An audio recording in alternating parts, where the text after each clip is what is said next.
मयूर भाऊ तुम आगे बढ़ो, हम तुम्हारे साथ हैं, मयूर भाऊ तुम आगे बढ़ो, हम तुम्हारे साथ हैं, मयूर भाऊ तुम आगे बढ़ो, हम तुम्हारे साथ हैं। स्वाभिमानी शेतकरी संघटनेचा, जय हो, स्वाभिमानी शेतकरी संघटनेचा, जय हो. पीक विमा आमच्या हक्काचा. नाही कुणाच्या. पण अन्नत्याग आंदोलनाला बसलात, काय प्रमुख मागणी आहे आपली? आज सकाळपासून अन्नत्याग आंदोलनासाठी आम्ही या ठिकाणी बसलो आहे. खरं तर गेले 2-3 वर्षापासून या महाराष्ट्रामध्ये सातत्यानं दुष्काळ पडतो आहे आणि त्या दुष्काळामध्ये शेतकरी होरपळून निघतो आहे.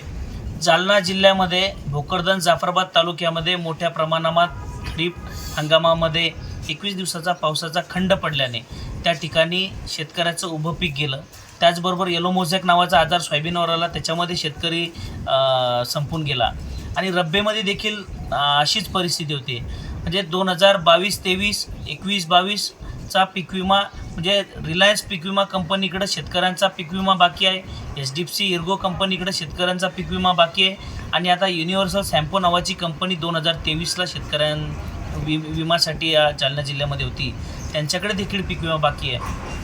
यांनी शेतकऱ्यांची फसवणूक केलेली आहे, त्याच्यामुळे यांच्यावर गुन्हा दाखल झाला पाहिजे आणि संपूर्ण शेतकऱ्याचा शेवटचा रुपया मिळेपर्यंत मी आता या अन्नत्याग आंदोलनामधून माघार घेणार नाही आहे. जोपर्यंत शेतकऱ्यांना पीक विमा मिळत नाही आणि पीक विमा कंपनीवर गुन्हा दाखल होत नाही तोपर्यंत अन्नाचा कणसुद्धा खायचा नाही, या ठिकाणी मी ठरवलं.